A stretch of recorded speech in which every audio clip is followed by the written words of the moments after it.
오늘날의 제국주의와 전쟁이라는 주제로 주디 수어 동지의 또 연설을 들어볼 텐데요. 주디 수어 동지는 이제 아시다시피 영국의 사회주의 노동자당의 중앙위원으로 활동을 하고 계시고요.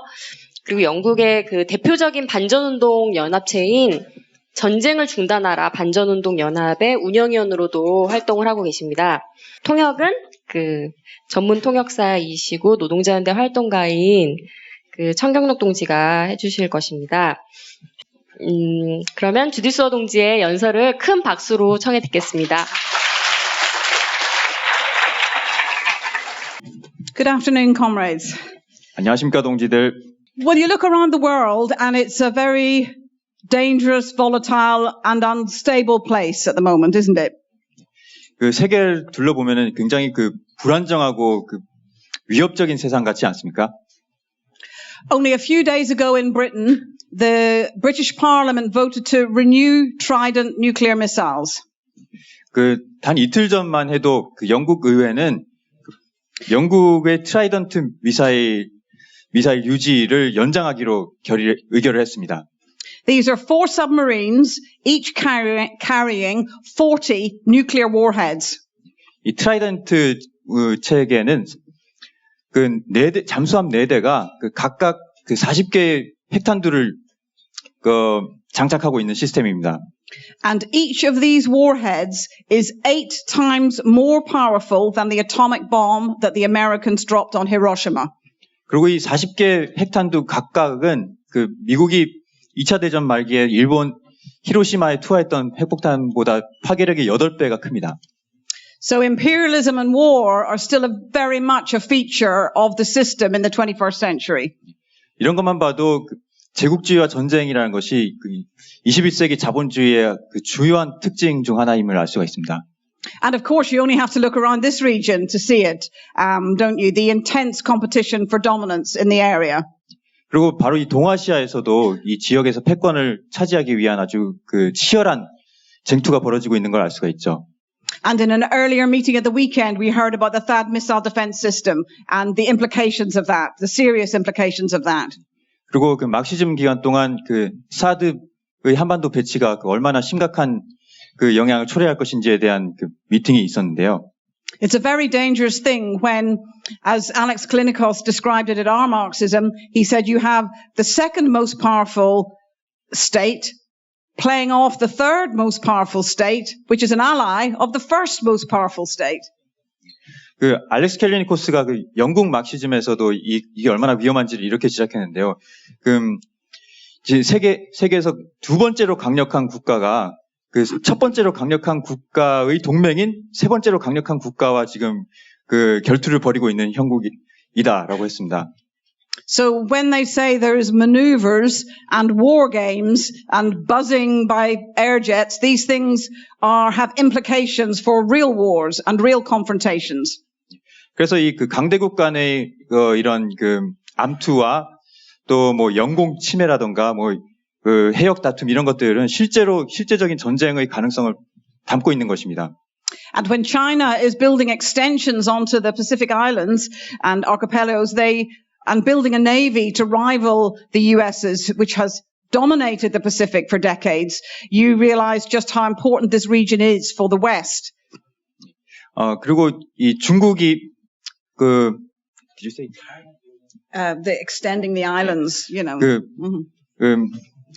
중국이 이 도련선 그 섬들을 이렇게 잇는 방어선을 더 확장하려고 하고 또 이 중국 영해에서의 해상 패권을 지기 위해 그 해군력을 확장하고 이런 것을 보면은 그것은 사실 또한 이 지역에서 그동안 서방의 패권이 얼마나 오래 유지됐었는지를 보여주는 방증이기도 합니다.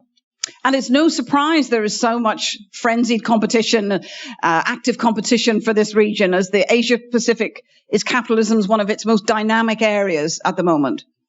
그리고 이 동아시아 자본주의가 세계 자본주의 체제에서 가장 역동적인 지역임을 고려할 때 이 지역 패권을 둘러싼 그토록 치열한 경쟁이 벌어지고 있는 것도 놀라운 일이 아닙니다. China, the world's biggest exporter, a big industrial power, it gives the Chinese ruling class the ability to attempt to challenge the US in the region. 중국은 그 세계에서 가장 그 수출을 많이 하는 그 산업 강국이고 그 중국이 이런 걸 통해서 얻고자 하는 것은 미국 패권에 자기들이 그 경제력 수준에 걸맞는 지위를 갖고 미국의 패권에 도전할 수 있는 길을 열려는 것입니다. The US has wanted to do its famous pivot to East Asia and Southeast Asia for some time. This was Obama's plan when he came to office. 그 미국의 경우에는 한동안 그 아시아로의 그 전환을 이루려고 했는데 이것이 그 오바마가 그 처음에 집권했을 당시부터 이루려고 했던 목표입니다. It wanted to try to control the rise of Chinese power in the region. 그 이 지역에서 중국의 부상을 그 견제하려고 했던 것이죠. But it's caught because it cannot escape its wars and interventions in the Middle East. 근데 이 아시아로의 그 귀환 또는 전환이 제대로 이루어지지 못했던 것은 그 미국이 아직까지도 중동의 발목이 잡혀 있기 때문입니다. When George W. Bush went into Iraq in 2003 with its little obedient puppy, Tony Blair and Britain, he wanted to ensure that the US was really had a compliant regime in the middle of the area of the Middle East. 그 조지 부시가 그 토니 블레어라는 푸드를 데리고 2003년에 그 이라크로 진격해 들어갔을 때 그가 원했던 것은 그 중동이 한가운데 미국의 고분고분하는 정권을 세우려고 했던 것입니다. They wanted to control a region where oil was an important resource, not because they needed all the oil, but they wanted to control other states' access to the oil. 그리고 그 중동을 그렇게 장악하려고 통제하려고 했던 이유는 그 중동이 그 석유가 제일 많이 매장되어 있는 지역인데 그 미국이 직접 그 석유가 필요해서라기보다는 그 석유에 의존하는 다른 강대국들의 그 석유 접근권을 통제하려는 것이었습니다. He wanted to break the Vietnam syndrome, which was the America's reluctance to intervene anywhere after it was defeated in Vietnam. 또 한 가지 목표는 그 미국이 베트남 전쟁에서 패전한 뒤로 그 한동안 다른 나라에 군사적으로 개입하기를 꺼려했던 것이 그 베트남 신드롬이라고 불렸는데 그 베트남 신드롬을 그 끝내려고 했던 것이죠. Interestingly, Vietnam may now be one of the allies that the US is trying to cultivate in its orientating towards taking on China. 근데 흥미롭게도 오늘날에 와서는 베트남이 그 중국을 견제하는 데 있어서 그 미국이 동맹으로 확보하려고 하는 대상이기도 합니다. But instead of getting rid of the Vietnam syndrome, George Bush got a new syndrome, the Iraq syndrome. 근데 그 부시는 베트남 신드롬을 때려다가 또 다른 오히려 그 이라크 신드롬이라는 새로운 혹을 또 달게 됐습니다. Not only did they lose in Iraq and continue to intervene there, they also lost in Afghanistan. And look at this weekend, the carnage in Kabul shows that that war was also a defeat. 그 미국은 이라크에서 패전을 하고 또 계속 남아있을 뿐 아니라 아프가니스탄에서도 패배를 했습니다. 이번 주말에 카불에서 벌어졌던 그 참혹한 사건을 보더라도 그 아프간 전쟁에서 미국이 패배했다는 것을 알 수가 있습니다. The ordinary people in those countries have suffered for years because of US intervention then and before that. 그리고 그때나 지금이나 이 이라크, 아프가니스탄의 평범한 민중은 미국의 침략으로 인해서 여전히 고통받고 있습니다. You will have heard that only a couple of weeks ago in Britain we had the publication of the Chilcot Report into the Iraq War. 그리고 소문 들으셔 아시겠지만 그 2주 전에 영국에서는 그 이라크 전쟁의 진실을 그 밝히는 칠코트 보고서라는 것이 발표됐습니다. It was launched 7 years ago. It was finished in 2011 and it took until 2016 before they could publish. 이 칠코트 보고서는 That's right, yeah. 7년 전에 그 보고서 작성을 시작했는데 그게 2011년에 작성이 완료됐음에도 2016년에 와서야 그것이 발표가 된 것입니다.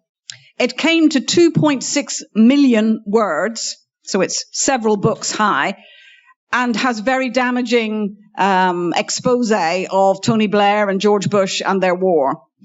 그 보고서의 단어 수만 해도 260만 개가 되고 그래서 책 여러 개를 쌓아놓은 두께가 되는데 여기에는 그 부시와 토니 블레어의 그 추악한 범죄들을 낱낱이 폭로하는 내용들이 담겨 있습니다.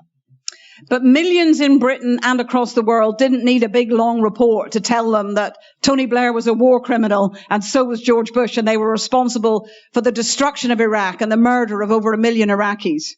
근데 사실 토니 블레어와 조지 부시가 그 수백만 명 이라크인들의 삶을 파괴한 전쟁 범죄자라는 것은 그 전 세계 수많은 사람들이 그 260만 단어짜리 보고서를 읽지 않아도 이미 알고 있는 내용이었습니다. On the day Chilcot published his report, Jeremy Corbyn, the leader of the Labour Party, invited those of us who are officers of the Stop the War Coalition to a special press conference. 근데 이 칠코트 보고서가 발표되는 당일날 제레미 코빈은 그 전쟁 저지 연합의 간부들을 불러가지고 그 어떤 기자회견을 열었습니다. There we sat beside Iraqi exiles, people who had lost relatives who were army relatives, families who had lost people in the war. 그리고 그 기자회견에는 그 이라크 난민 출신 사람들도 나왔고 또 그 전사자 한 병사들의 가족들도 나와 있었습니다. And he stood and apologized for the Iraq war on behalf of the Labour Party. It was a very important event to show that somebody who helped lead the Stop the War Coalition was now going to say it was wrong from the top of the Labour Party. 그 자리에서 그런 청중들을 대상으로 코비는 내가 노동당을 대표해서 이라크 전쟁이 잘못됐다고 말하고 싶다. 그 노동당을 대표해서 여러분께 사과드린다고 했습니다. 그리고 이것은 정말이지 굉장히 감동적이고 훌륭한 일이었는데 전쟁 저지 연합 그 대중적 반전 운동을 이끌었던 지도자가 이제는 노동당 당수로서 그런 사과를 했다는 것이 정말 의미 깊었습니다. This is Jeremy Corbyn's role in the anti-war movement is one of the reasons he's so popular. And only yesterday in Britain spoke to a rally of almost 3,000 people in his leadership campaign to stand again as the leader of the Labour Party. 그 사실 영국에서 제레미 코빈이 그토록 인기 있는 이유 중 하나가 그가 저명한 반전 운동가였던 것이기도 한데요. 어제만 해도 코빈은 3,000명 가까운 시위 대열 앞에서 그 자신의 그 노동당 지도자 재선 캠페인 연설을 했습니다.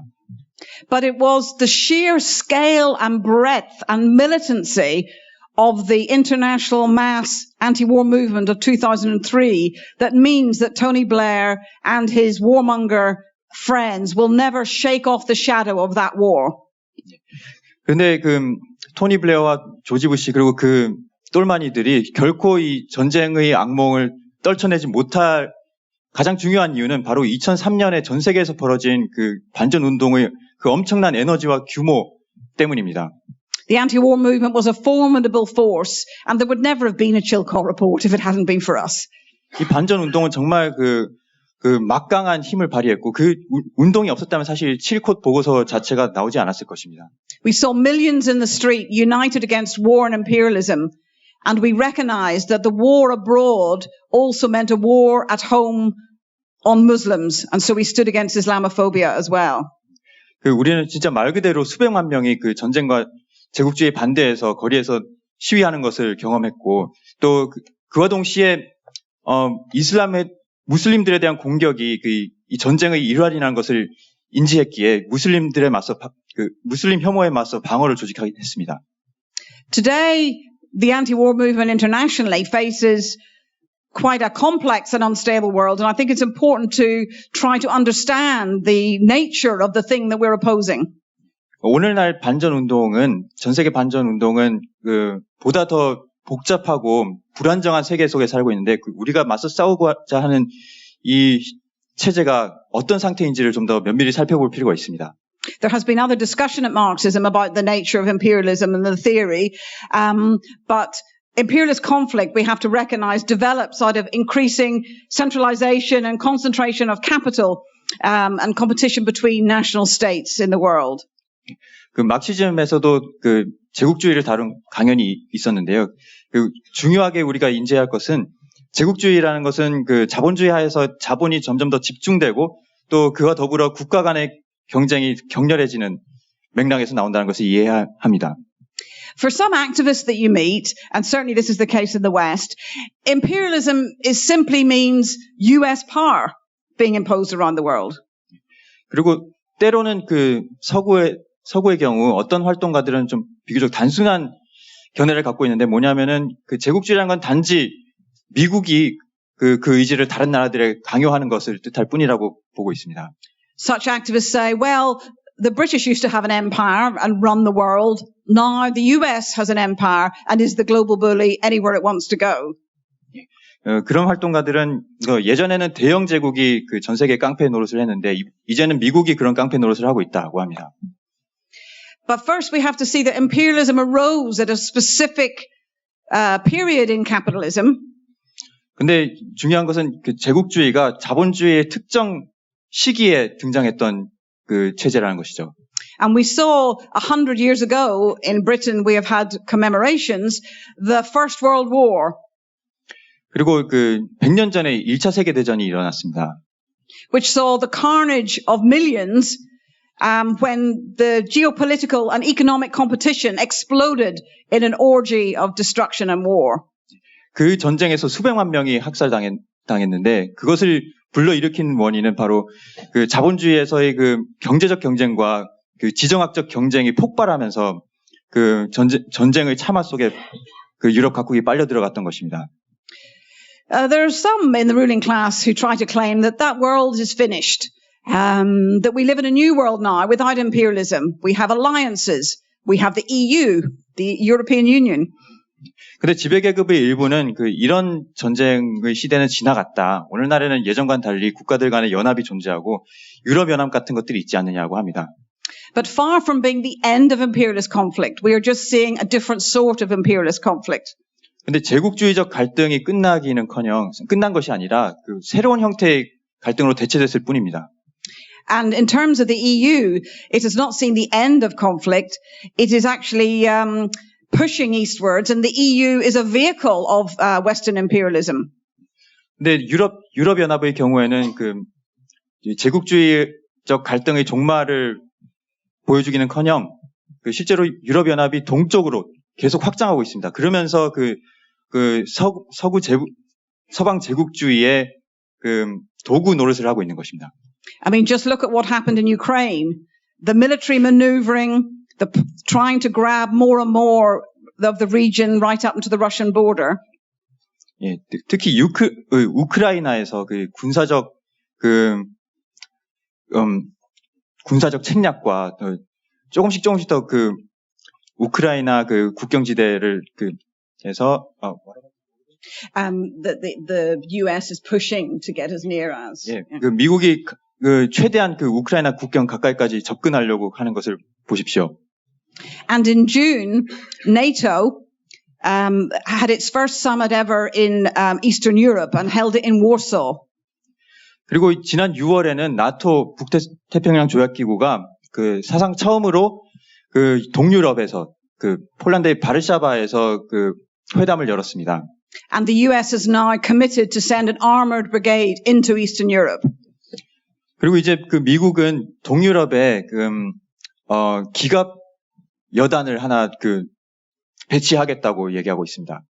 For some anti-war activists, their response to this is to see Russia as a bulwark, as a block against US expansionism in Europe and elsewhere. 근데 일부 반전 활동가들은 이런 것에 맞서서 그 러시아가 미국에 맞서서 그 미국의 대항마로서 싸우고 있다고 보는 사람들이 있습니다. But this is a mistake and not to understand what is actually going on in the world today. 그러나 이것은 오늘날 실제로 어떤 일이 벌어지고 있는지를 잘 못 보는 견해입니다. Imperialism isn't just about the biggest and most powerful nations dominating and ripping off the smallest ones. 제국주의는 단지 가장 힘센 나라가 다른 약한 나라들을 삥 뜯는 것만을 뜻하는 게 아닙니다.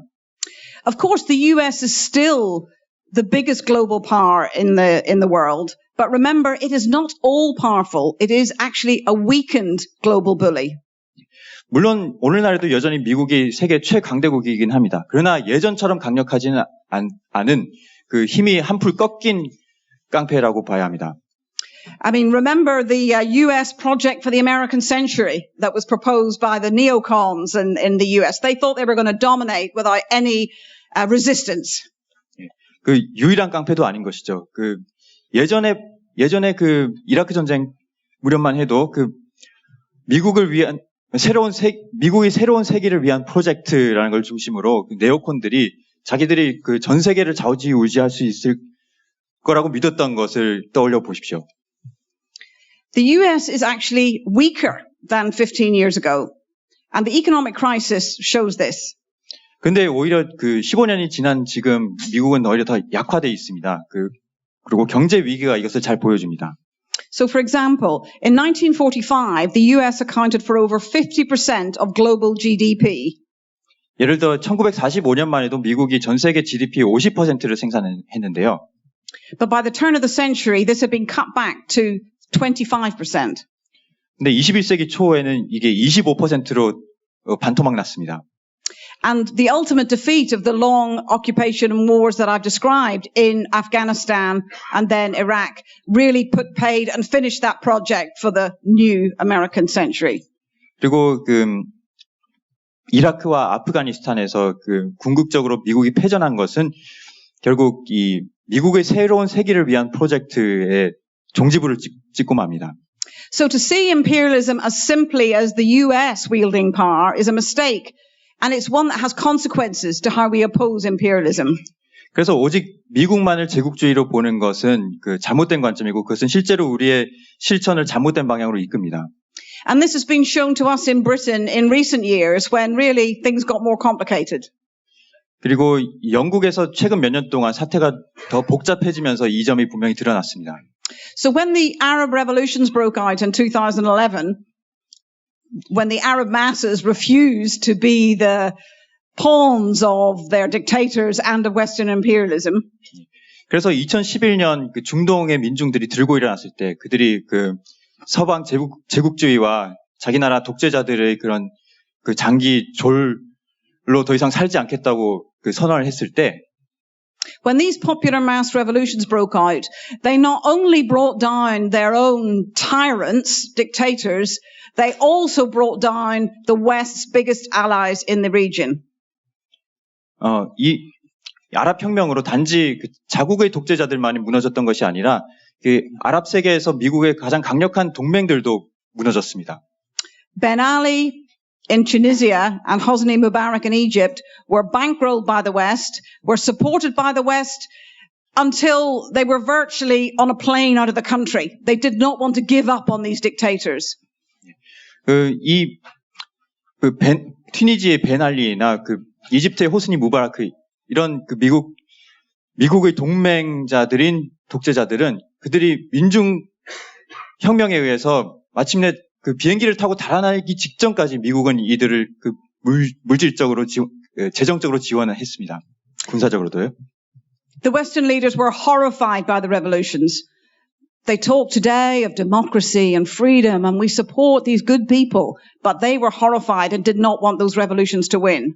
그리고 지배자들은 이 아랍 혁명에 기겁을 했었습니다. 오늘날에는 그들이 이빨린 말처럼 우리는 민주주의와 인권을 지향하고 좀 이런 온건한 세력들을 우리가 지지한다고 말을 하지만 당시에는 정말로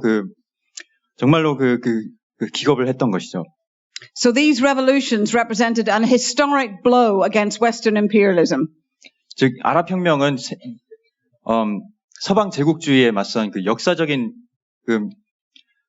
강펀치를 날렸던 것입니다. And ever since, the West has been trying to regroup, basically, have a new strategy to try to regain its grip and influence in the Middle East and the area. 그 뒤로 서방의 제국주의와 지배자들은 이 중동 지역에서 어떻게 하면 자기 잃어버린 영향력을 되찾을까, 어떻게 다시 통제력을 회복할까를 놓고 계속 고민을 해오고 전략을 새로 짜왔습니다. Because these two dictators were so clearly the puppets and in the pockets of the West, the whole left and anti-war movement in Britain cheered them together.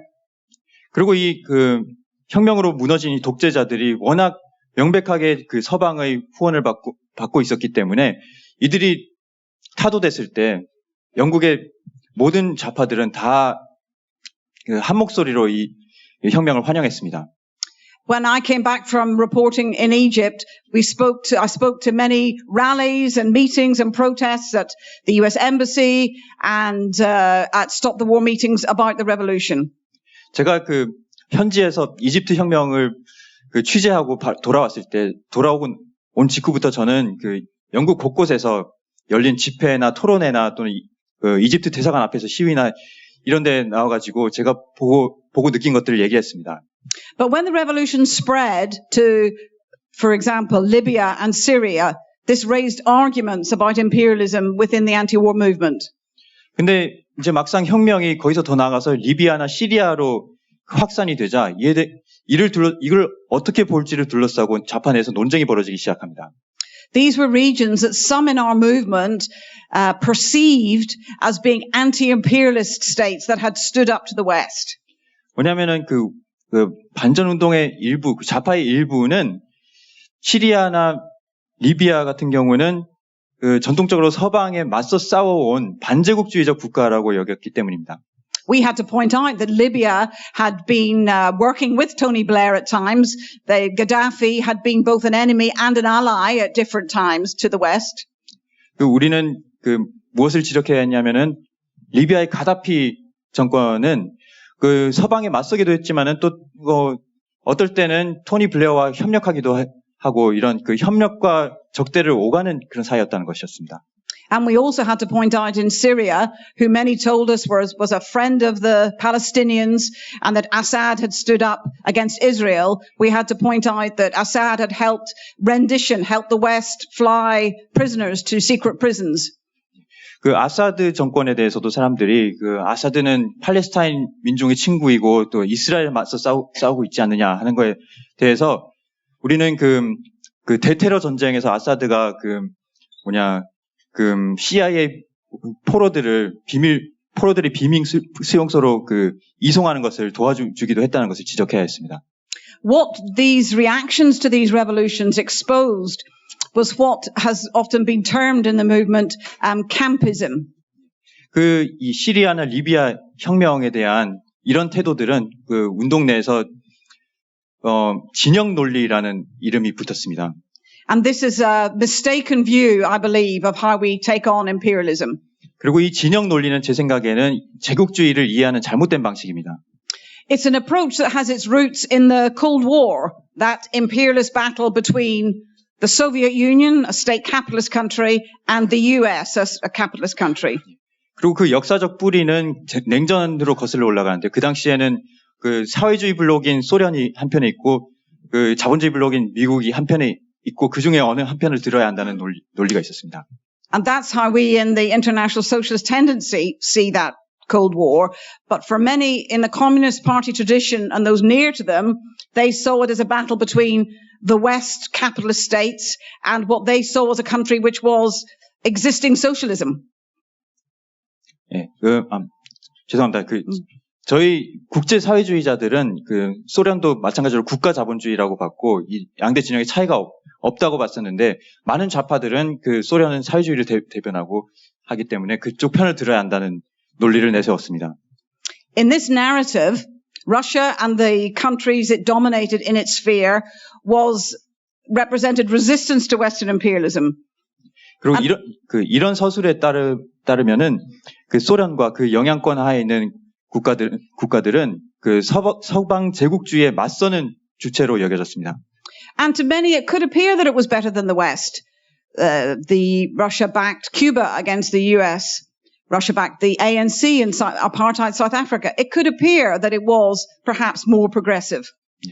그리고 실제로 그 사람들이 러시아가 미국보다 더 진보적이라고 볼 만한 근거도 일부 있었는데요. 예컨대 러시아가 미국과 쿠바와의 대결에서 쿠바를 지지했고 또 남아공 민족회의를 지지하기도 했었습니다. But it was wrong. What this view did, it meant that some on the left denounced popular revolts against Soviet rule as pro-imperialist that had been co-opted or were rigged up by the West. 근데 이건 결국 잘못된 관점이었습니다. 왜냐하면은 이 관점을 따르다 보면은 소련 내에서 벌어지는 그 소련 국가에 맞선 항쟁들 이런 것들은 결국 서방의 음모고 그들이 그런 운동을 가로채가지고 제국주의적 목적으로 활용한다는 결론이 나옵니다. Now, of course, the West has never been shy about plotting, co-opting popular movements and using covert tactics to bring down regimes it doesn't like. 물론 그 서방 제국주의는 소련 지배계급에 맞서는 그런 대중운동들을 가로채거나 자기 목적으로 활용하려고 하는 노력들을 결코 게을리하지 않았습니다. But the view that Russia was intrinsically anti-imperialist meant that people defined anything that opposed it as essentially counter-revolutionary.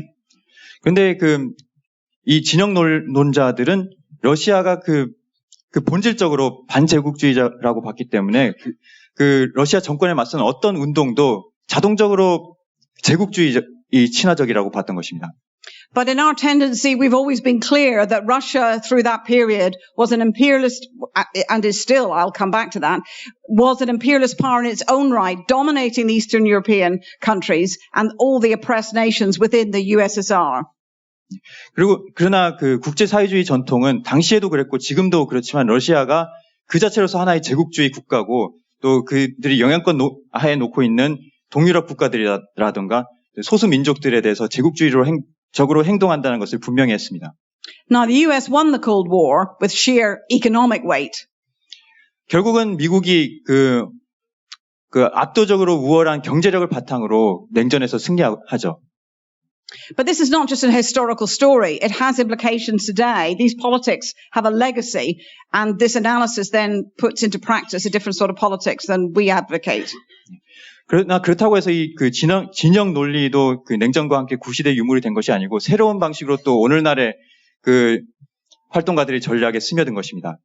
And so within the anti-war movement in Britain, we have had many arguments, for instance, first about Syria, where many in the Stop the War coalition say that all the rebels, all the opposition, are basically puppets of Western imperialism.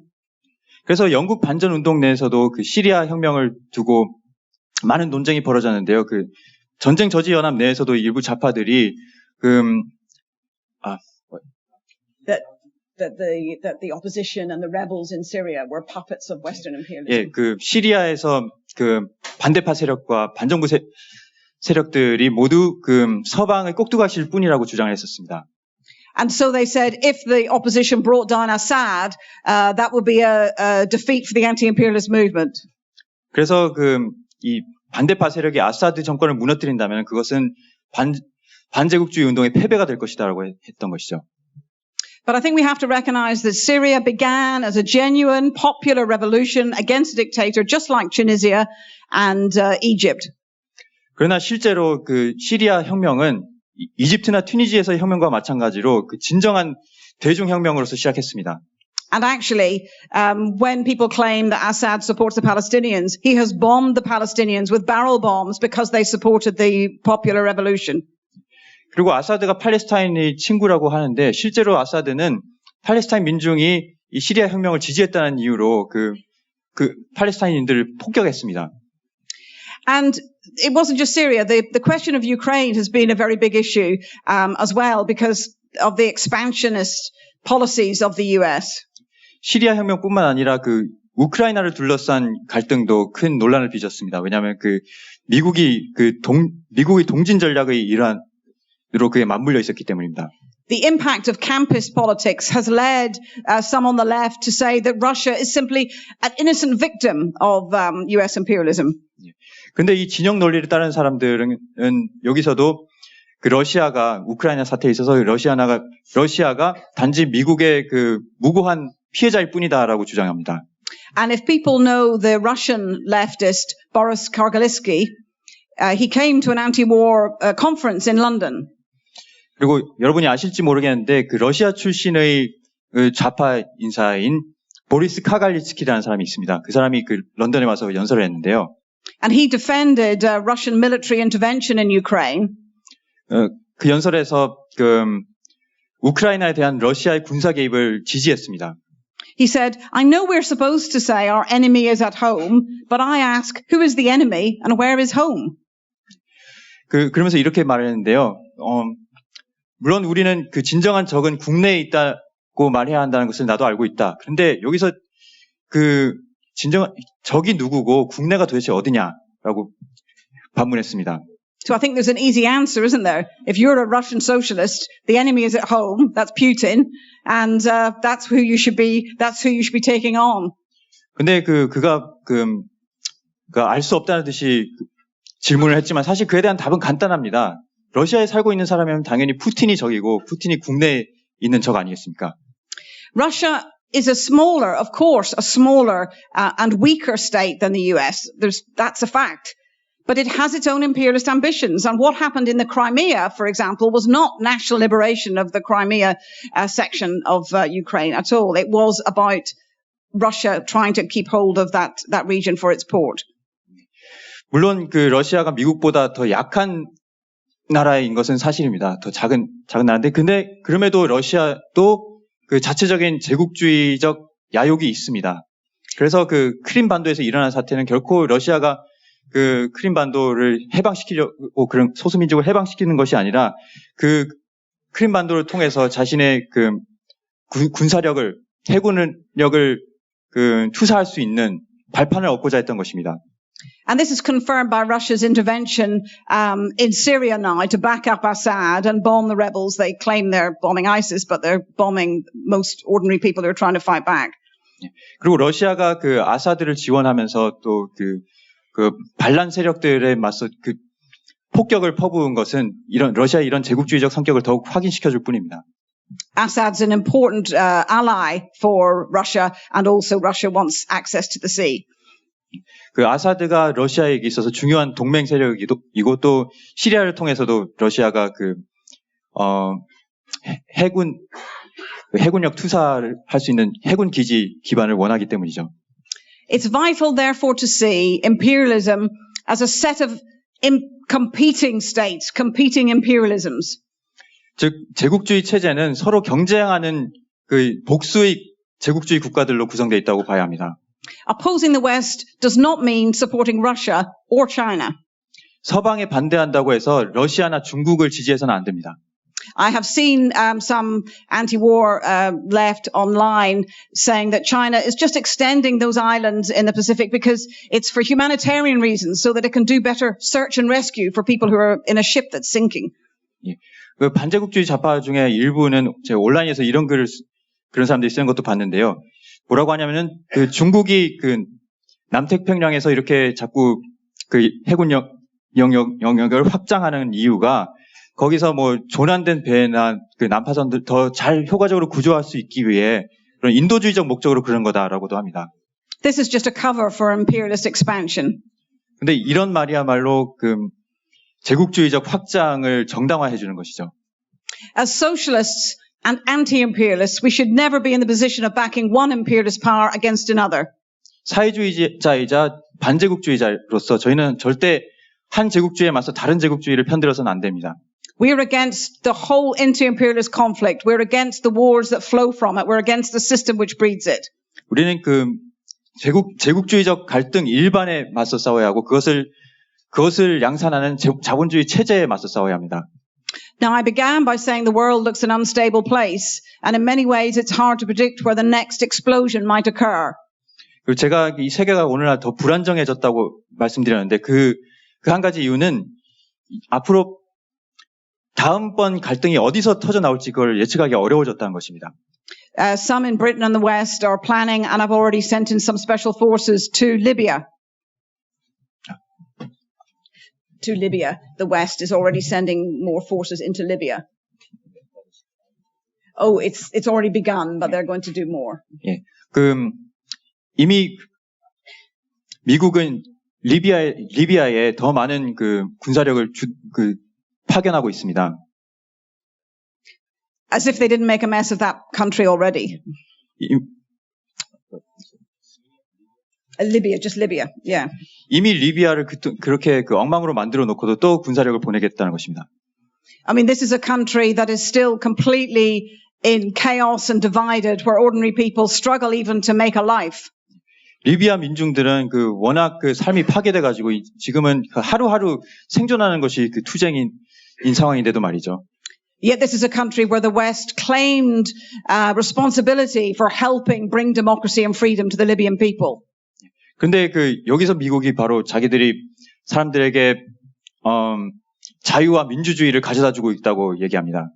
In fact, I remember David Cameron and others in Britain saying, we are going to stop a massacre in Benghazi. If you remember, Benghazi was under siege at the time, and we have to do it to help those poor people in Benghazi. That's why we have to go in. And yet more people have died since that because of the Western intervention and the chaos it caused.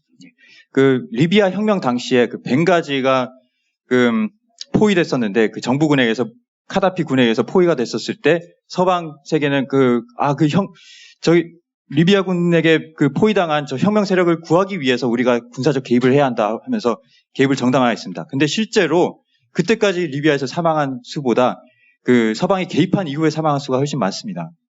Meanwhile, the Saudis, and they are the West's greatest allies in the Middle East, are bankrolling counter-revolution in Egypt and bombing Yemen. 그런 동안 그 아랍 세계에서 서방의 가장 큰 동맹인 사우디아라비아는 그 시리아의 반혁명을 재정적으로 후원하고 있고 또 그러면서 예멘에서 폭격을 지원하고 있습니다. And you never hear anything from the US president or any of the Western rulers about lack of democracy in Saudi Arabia, the situation for women in Saudi Arabia. They never mention these things. 그런데도 그 미국 정부가 결코 사우디아라비아의 뭐 인권 실태나 그 여성 억압이나 그 이런 거에 대해서 이런 방구도 하는 것을 우리는 본 적이 없습니다. These are solid allies that they want to keep, and they're not going to question how they stay in power. 왜냐하면 사우디 같은 나라들은 미국의 그 아주 충직한 동맹이고 그렇기 때문에 이 동맹들의 그 내정에 미국은 간섭하고 싶지 않은 것입니다. Now the greatest justification for imperialist war is tackling ISIS. 근데 이제 그 제국주의 전쟁을 가장 그 정당화하는데 가장 많이 활용되는 핑계는 그 ISIS입니다. Now we should be clear, ISIS is not a national liberation or anti-imperialist organization. 우리는 일단 ISIS가 전혀 그 민족 해방 투사들이 아니고 그 반제국주의적 투사도 아님을 분명히 해야 합니다. It is a reactionary sectarian organization that has grown in power and reach really in the conditions created by previous Western interventions. ISIS는 아주 그 반동적이고 종파적인 그룹으로서 그들이 성장할 수 있었던 것은 오직 과거의 제국주의적 개입의 폐허 위에서 성장할 수 있었던 것입니다. It's proof that the war on terror that was launched by George Bush in 2001 has created more terror in the world. 그리고 그들의 성장은 사실 그 2001년 조지 부시가 시작한 대테러 전쟁이 오히려 전 세계적으로 테러를 더 많이 양산했을 뿐이라는 것을 보여주기도 합니다. And increased military intervention will only create more violence.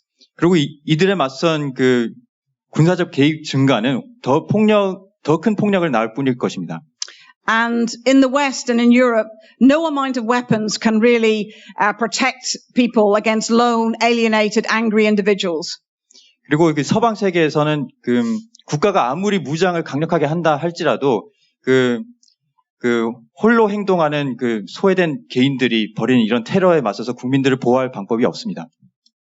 So this is the world created by imperialism. This is the roots in a system of competition and globalization. And we have to say that the US is a weaker power, but weak states can also lash out and still be dangerous.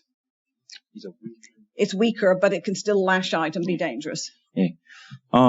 이처럼 그 제국주의 질서는 이렇게 그 불안정하고 폭력으로 가득 찬 세계를 조성해냈습니다. 그리고 이 가운데 그 미국이 비록 그 힘이 약화되긴 했지만 미국이 그럼에도 그 자기보다 더 약한 나라들에 맞서서 그 발악하듯이 폭력을 행사할 수 있는 위험한 존재라는 것을 잊지 말아야 합니다. And if the Obama presidency, it was marked a shift in strategy from the Bush years, no longer shock and awe, but using drones and collaborating with other regimes to impose its power. 그리고 비록 오바마 정부 하에서 그 미국의 대외 정책이 부시 때와는 좀 바뀌긴 했지만, 그러니까는 그 더 이상 충격과 공포가 아니라 그 무인 비행기와 뭐 다른 독재 정권들과의 협력하에 그 콜라보를 추구하는 쪽으로 방향이 좀 틀어지긴 했지만, if that's what his regime meant, well, actually, if Hillary Clinton wins, which looks the most likely outcome, that will mark a shift again from Obama's strategy to a more hawkish, back to support. She supported every war, and she is likely to increase war and intervention by the US. 그런데 이제 아마 힐러리가 대통령이 될 것이 유력해 보이는데요. 힐러리가 당선된다면은 그때는 다시 오바마 전략에서 좀 더 매파적인 전략으로 또 다시 전환이 일어날 것입니다. And of course, Israel is still the wild card in the Middle East. It is more isolated internationally than it has ever been. 네, 그리고 또 하나 잊지 말아야 할 것이 이스라엘은 여전히 중동에서 와일드 카드 기능을 하고 있습니다. 지금 국제적으로는 이스라엘이 과거 어느 때보다 더 고립돼 있지만, and the Palestinians have seen solidarity movements across the world on an unprecedented scale in recent years. 그리고 팔레스타인 민중에 대한 전 세계적 연대가 전례 없이 최근 몇 년 동안 성장하기도 했지만, in the summer that Israel invaded Gaza and bombed Gaza, in London we saw 100,000 people march in support of the Palestinians. This was the biggest pro-Palestine demo Britain had ever seen. 예를 들면은 이스라엘이 가자 지구를 공격했던 그 여름에 런던에서는 팔레스타인인뿐만 아니라 팔레스타인인 아닌 사람들 10만 명 넘는 규모가 거리에서 행진을 하고 시위를 벌였습니다. 이것은 영국 역사에서 팔레스타인 연대 시위로서는 단연 최대 규모였습니다. And there is a growing boycott, divestment, BDS and sanctions movement growing, which scares the Israeli government so much they've set up a special department to counteract it. 또한 이스라엘로부터 이스라엘을 보이콧하고 거기에 투자를 철회하고 또 이스라엘에 대한 경제 제재를 요구하는 캠페인이 갈수록 커지고 있는데, 이게 이스라엘 국가 관료들이 이걸 얼마나 위협적으로 봤으면은 거기에 대처하기 위한 별도의 부서를 따로 만들었습니다. All this shows how important anti-war movements are still today internationally. 이 모든 것은 오늘날에도 전 세계 반전 운동이 얼마나 중요한 구실을 하는지를 보여줍니다. What is good that even, what we have to do is to expose the lies the ruling class use to bring us into new wars. 우리는 이런 상황에서 지배자들이 새로운 전쟁을 벌이기 위해서 지어내는 거짓말들을 폭로해야 합니다.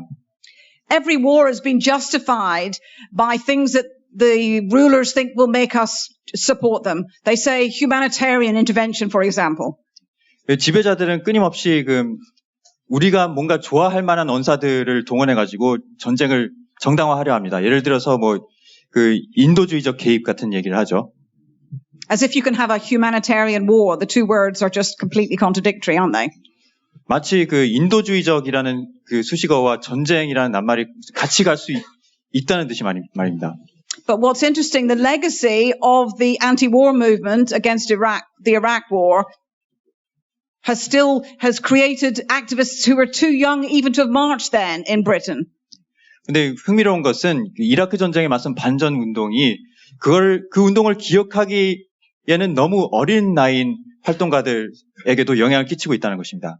So when the Tories went for a second time to vote on bombing Syria in December last year, they claimed it was for the Syrian people to make them safe and to make our streets in Britain safer.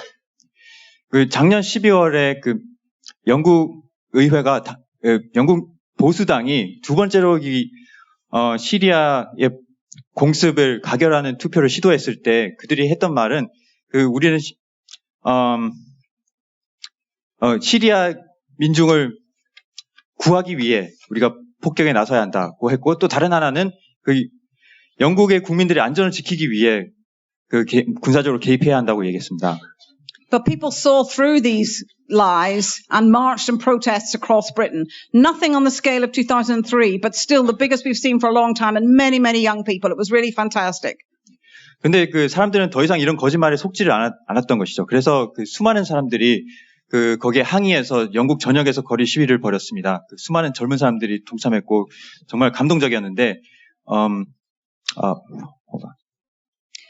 People saw through the oh, sorry, I thought you Okay, finished. 빼먹은 거 없었네요. Okay. Go ahead. Yeah, you okay? Yeah. People saw through those lies and said, look, Western intervention has got nothing to do with defending the millions of Syrians who suffered so much. I mean, just look, last week, the US killed at least 85 civilians in a bombing in a village called Tokar. Just civilians. They claimed they thought they were ISIS. People don't believe that we're bombing Syria to help Syrians. 이제 사람들은 더 이상 이런 식의 전쟁 합리화를 믿지를 않는다는 것입니다. 그래서 전혀 이 인도주의와 전쟁은 관계없다고 보는 건데, 지난주만 하더라도 미군이 시리아에서 한 마을을 공습해가지고 아이시스를 공격한다는 명분으로 공습했는데, 알고 보니까는 민간인들이 폭격의 희생자가 됐고, 83명이 그 과정에서 희생됐습니다. 사람들이 이런 것들을 보고 이 거짓말이라는 걸 안다는 것이죠. And we said to the Tory government, if you really care about the Syrians who suffered in the war, why not let the refugees into Europe and let the refugees into Britain instead of letting them drown in the Mediterranean and the Aegean seas? 그리고 우리는 영국 지배자들이 이렇게 말하죠. 당신들이 정말로 전쟁 피해자들의 고통을 생각한다면은 왜 전쟁을 피해서 유럽으로 유입되는 난민들을 들여보내주지 않느냐? 왜 그들이 지중해나 에게해에서 수장되도록 내버려 두느냐고 반박합니다. No, instead of trying to help France, Britain, the US and the other allies bombing Syria, it was like every other Western intervention, without exception, about winning the right to sit at the table for any new carve-up of the region that happens in the future. 그리고 미국이나 영국이나 또 독일이나 프랑스나 이런 제국주의적 개입을 통해서 원하는 것은 절대 인권이나 민중 해방 이런 것들이 아니라 언제나 그렇듯 세상을 제국주의 국가들끼리 나눠 먹는 데서 자기 몫을 더 늘리려는 것뿐입니다. The government did win the vote to go and bomb Syria in December, really only with the help of right-wing Labour MPs. One of them, Tony Benn's son, which felt, hard for people who knew that Tony Benn was such a principled anti-war person. 작년 12월 투표에서 결국에는 보수당의 시리아 개입안이 통과가 됐는데, 그렇게 할 수 있었던 것은 노동당 우파들의 표를 보수당이 확보했기 때문이었습니다.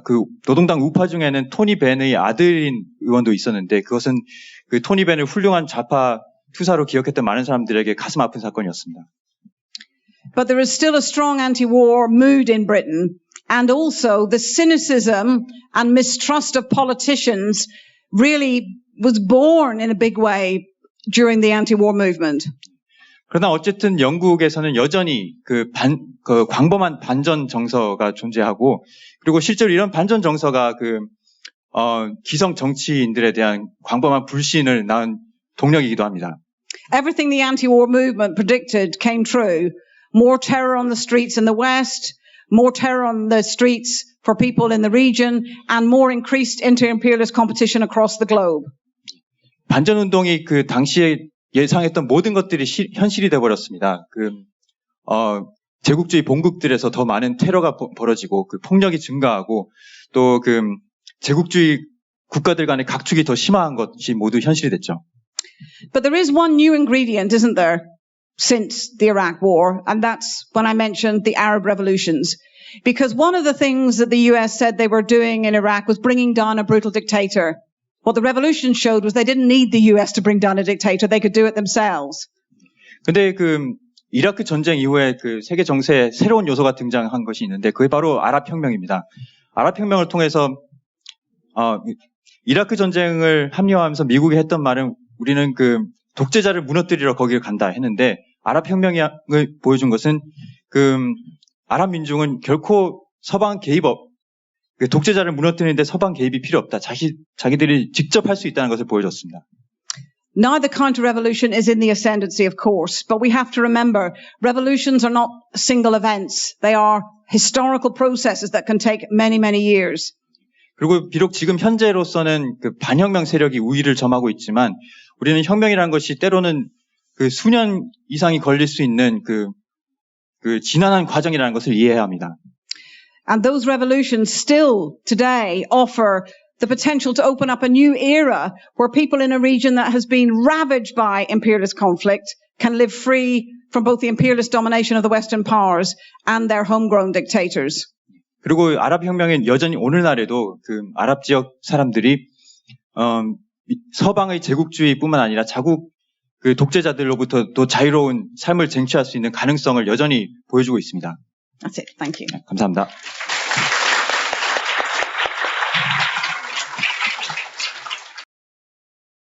네, 그러면 주디스오 동지의 정리 발언을 듣겠습니다.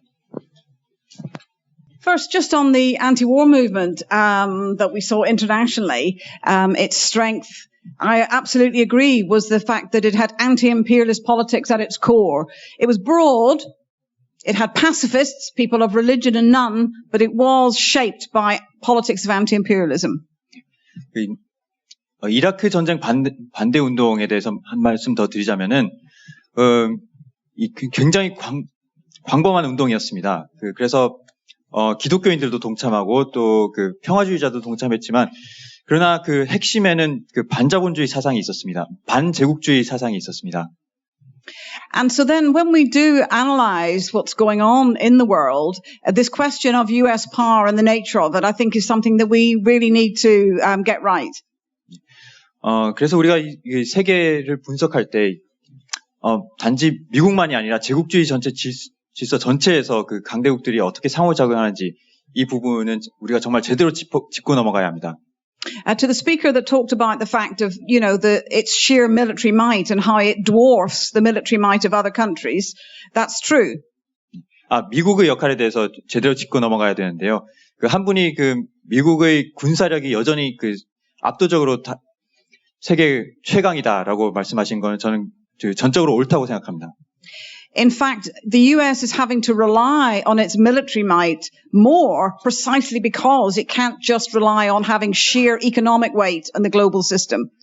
근데 미국이 그 군사력에 점점 더 의존을 해야 하는 이유는 더 이상 그 경제력만으로 다른 나라들을 그 좌지우지할 수 없는 상황이 돼가고 있기 때문에 그만큼 경제력이 상대적으로 하락하고 있기 때문에 더더욱 군사력에 의존하게 되고 있습니다.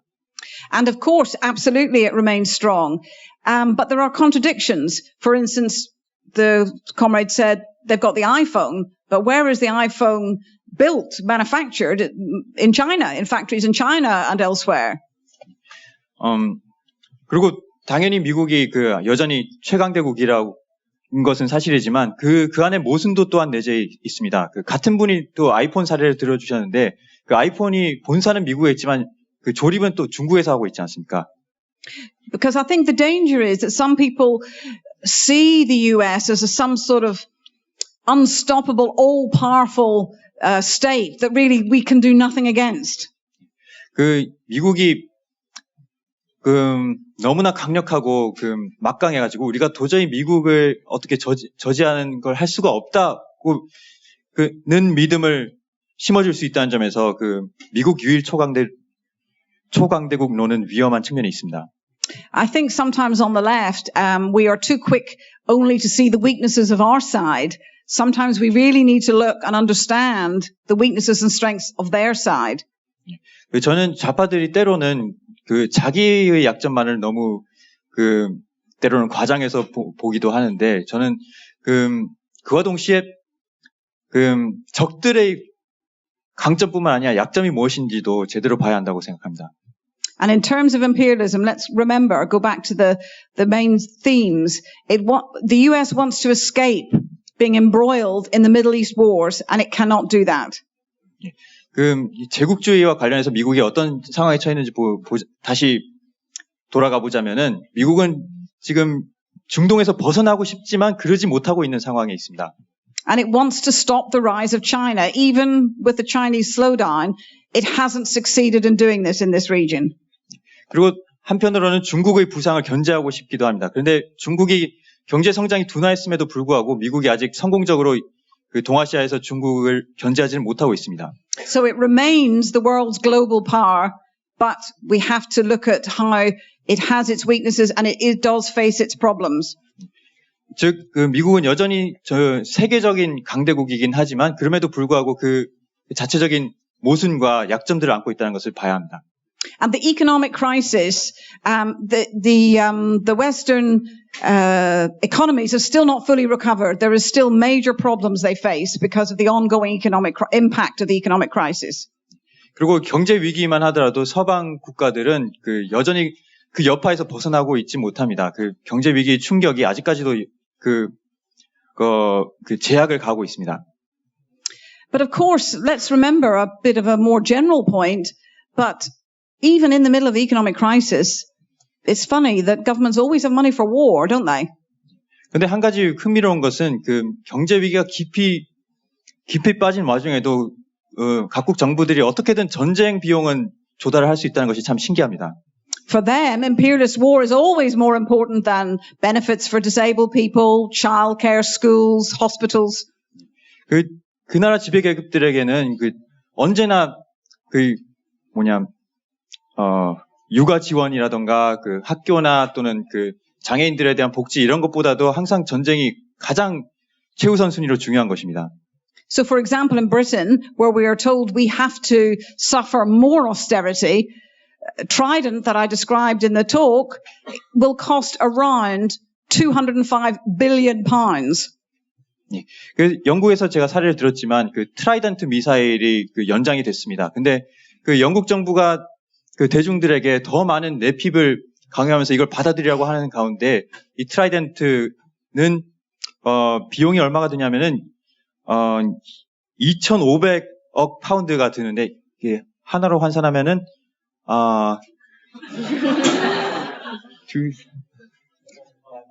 205 billion. 2,050억 파운드니까 A lot of money. A lot of money. 3,000조 정도라고 생각하면 됩니다. And I mean, this is the priorities of the system, isn't it? While hundreds of billions are spent on Trident, THAAD, and other. Oh, sorry. 죄송합니다. 300조.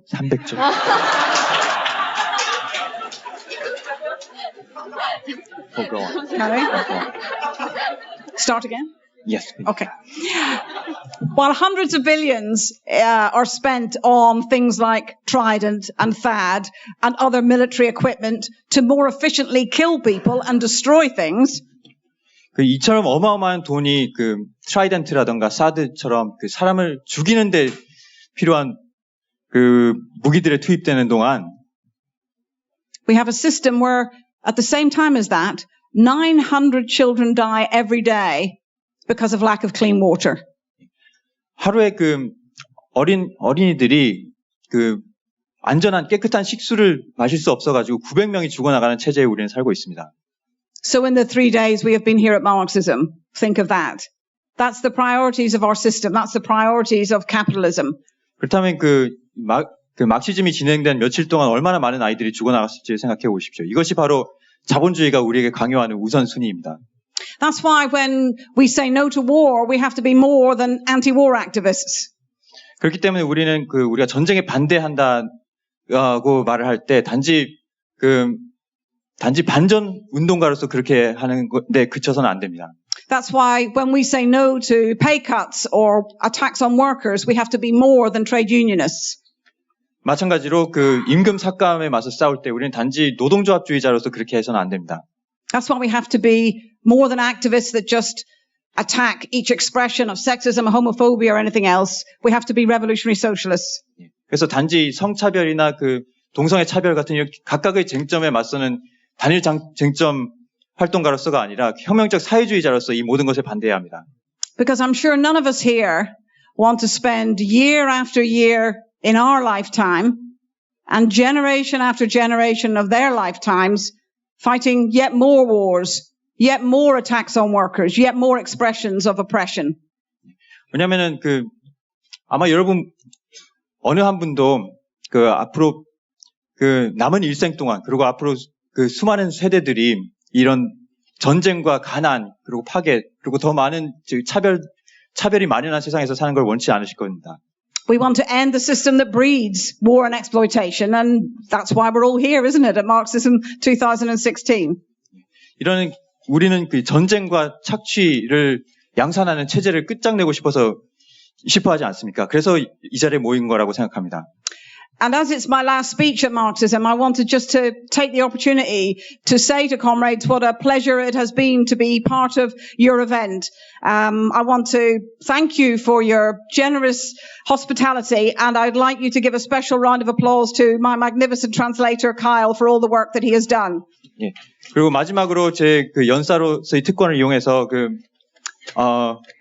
말씀드리고 싶은 것이, 예, 이 정말 그 감동적인 행사에 함께 할 수 있어서 너무 영광이었고, 또 저를 그 따뜻하게 환대해 주셔서 정말 감사합니다. 그리고 그 저를 이토록 훌륭하게 통역해 주신 그 통역자 청경욱 동지에게 감사를 드립니다.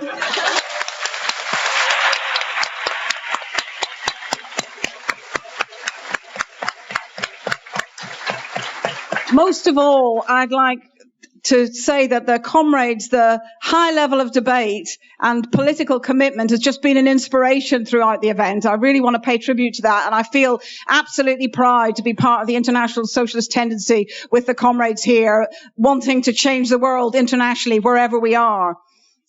그리고 또한 저희 막시즘 나흘 기간 동안 그 활발하고 치열한 토론들, 그리고 수준 높은 토론들을 들으면서 정말 많은 감명을 받았고, 이런 행사를 조직한 저희 국제사회주의자 동지들, 남한의 국제사회주의자 동지들과 같은 전통에 속해 있다는 것이 좀 너무나 자랑스럽습니다.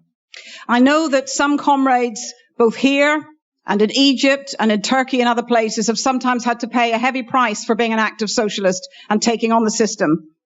저는 남한의 동지들을 포함해서 터키나 이집트의 자매 조직 동지들이 때로는 이 세상의 차별과 천대와 폭력과 착취에 맞서 싸우느라 또는 독재에 맞서 싸우느라 아주 값비싼 대가를 치르게 했다는 것을 알고 있습니다.